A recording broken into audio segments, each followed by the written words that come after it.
નમસ્તે સૌને, હું મુકેશ પ્રજાપતિ, જિલ્લા રોજગાર અધિકારી બનાસકાંઠા અને વાવથરા. આપણે દર સોમવારે જે સરકારી જાહેરાતો આવે છે એનું આપણે ગ્રુપમાં અને સોશિયલ મીડિયાના માધ્યમ થકી શેર કરીએ છીએ.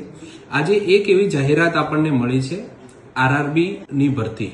લગભગ 22,196 જેટલી વેકેન્સીઓ છે અને આ વેકેન્સીની મૂળ વાત એ છે કે ધોરણ 10 પાસ અથવા આઈટીઆઈ અથવા તો તમારું કોઈ એપ્રેન્ટિસ કરેલું હોય અને ધોરણ 10 પાસ સાથે ના હોય તો તમે આ જગ્યા ઉપર એપ્લાય કરી શકો છો. rrbchennai.gov.in વેબસાઇટ છે, એના ઉપર જવાનું છે અને તમારે તમારી એલિજિબિલિટી ચેક કરી અને તમે ફોર્મ ભરી શકો છો. આની અંદર તમારી પરીક્ષા થશે, જે સામાન્ય પરીક્ષા હોય છે એના પછી તમારી ફિઝિકલ છે, જેમાં થોડું વજન ઉચકીને ચાલવાનું છે અને જેની ડિટેલ માહિતી એડવર્ટાઇઝમેન્ટમાં છે એ તમે જોઈ શકો છો.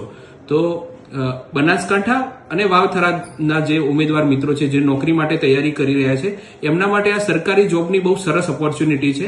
તો જેટલી જલ્દી બને એટલી આ ફોર્મ જલ્દી ભરી દો અને પરીક્ષાની તૈયારી કરજો. ધન્યવાદ.